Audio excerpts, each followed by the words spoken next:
Just got off the dyno over at Jeff Auto Works. Josh is the man. Thanks for letting us use your dyno once again. We'll go over the data and the numbers here in a little bit, but we got a really nice comparison, kind of before after, other than we've had parts installed on the car already, so I can't do a completely bone stock comparison.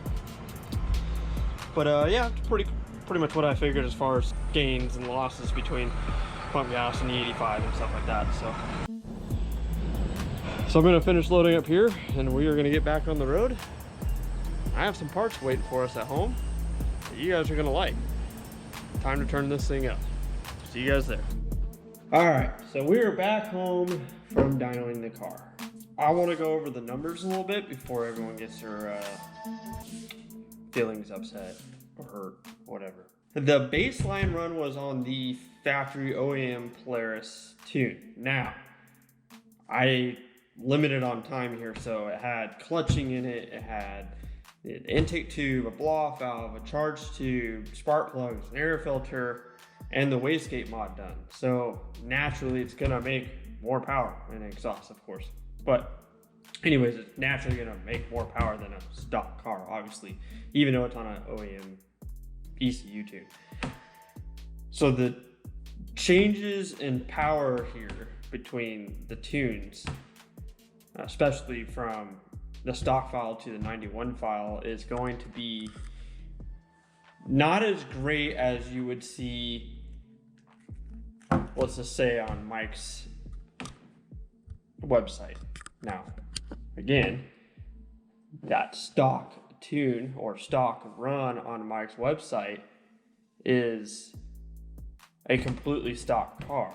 So again, you're going to get a performance increase when you do these mods to the vehicle, even if you don't quote unquote tune for them. I mean, just how it works. So we made, I think it was like 144 horsepower on the stock tune with everything that we have done to the car done to it. And then 91 tune, which is the level 3 tune from Mike, is, I think it made like 155 or something like that. And then the E85 level 6 tune, I did change the clutching. To account for that, I could not get all the pump gas out of the car. So I strongly do not recommend doing what I did, but being a tuner myself, I'm able to kind of look through and keep an eye on things, and it was safe enough for me to make the pulls. There was, and I will honestly say, some power left on the table because I couldn't get it 100% or 100% E85 in the car. It's on a mild mix.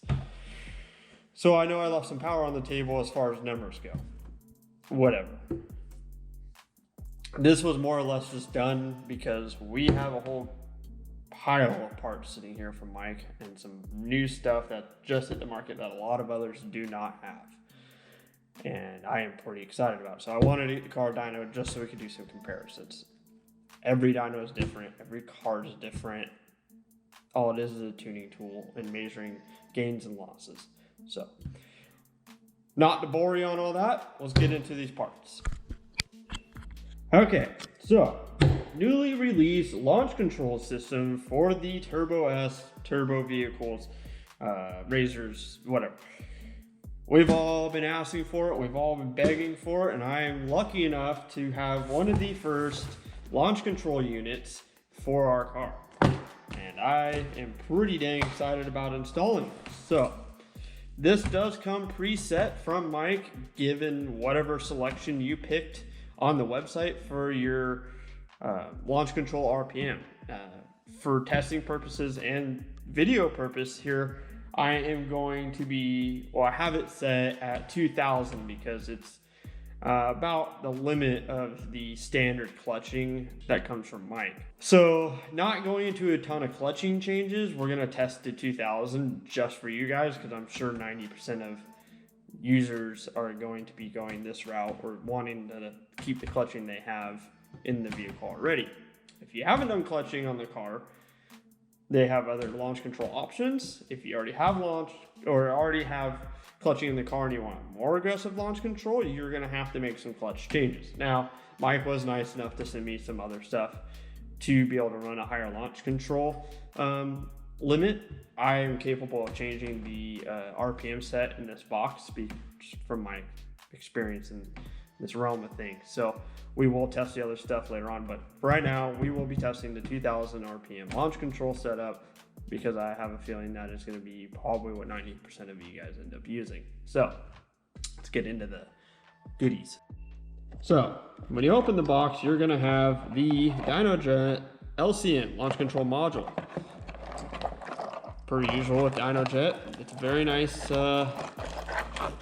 little setup here. You're gonna have some electrical connectors that you have to plug into the vehicle. You're gonna have the switch that you need to run up to your desired location. I have a spot on the dash that I plan on using. This is a momentary style switch. So pretty much you're gonna get on the throttle, hit the launch control button, and you're gonna be sitting there right around 2000. So we will now look into the rest of this. So that's that in that box. Cool. As always, Mike sends nice instructions. Yep, can't show you that. That'll give away the rest of the surprise. Let's get straight into this.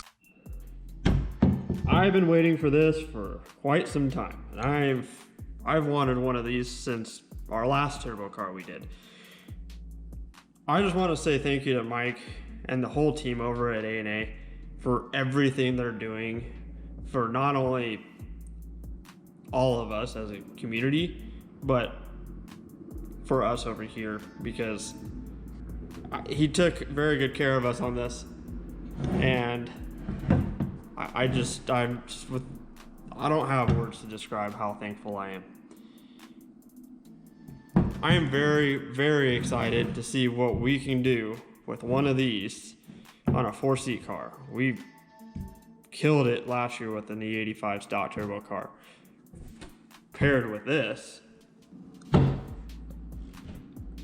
I think we're gonna be a force to be reckoned with this year. We're gonna have the fastest car out there. No, these guys got big, big, big, big money in these cars. And way deeper pockets than I have. Hopefully at some point, I'll be able to get to that level. But for right now, this is gonna do. And I honestly think this is probably one of the best bang for buck all around setups for 90% of the users out there with these vehicles, because this gives you the big top end power. This still gives you the low end power for duning and hill climbing and stuff like that. And if you want to go raise the thing, you got the little launch control setup over there. It's gonna make these cars, I mean, they're already a lot of fun, but I can't even imagine what this is gonna be like. So we're gonna get this launch control set up in the vehicle today, show you little sound clips of that, and when the car gets back from where it's headed right now, we'll get this water-cooled turbo set up and tuned, and we're gonna get this thing back on the dyno and see what kind of difference it makes. And we're gonna go back to the same dyno, so there's no questions here.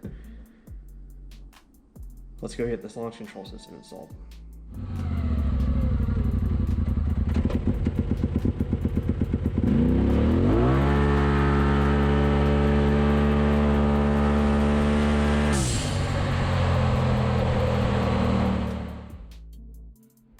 Well, as you can see, we got the launch control system installed. I'm gonna do a video on just the launch control system and installing it, but it is very, very, very simple to install. It is literally just plug and play, super easy. So it does work. It does work well. Like I said, we have it at the 2000 RPM launch control setting right now. I think I'll probably up it a little bit more just to get rid of that little bit of bog out of the hole. But I want to see what it does in the sand first, because we're on the street and it's hooking like really hard on the street, of course, in 4-wheel drive. So that may not translate to being the same in the sand as far as that little bog coming. So anyways, hope you guys enjoyed this video. I'm tired. I've been up since I don't know what time this morning, getting all this ready to go, getting the trailer loaded up and on the dyno, and coming home and doing the launch control system, and the car's over at wrap now. So we'll see another video on that as well. So I just want to say thank you to all of you for watching the video. Thank you to Mike at AfterMarket Assassins and everyone else that's been a huge part of this build. We couldn't do it without you guys and all of you guys that have helped out and reached out in every way possible pretty much at this point. So thanks again to everyone. I'll see you guys on the next one.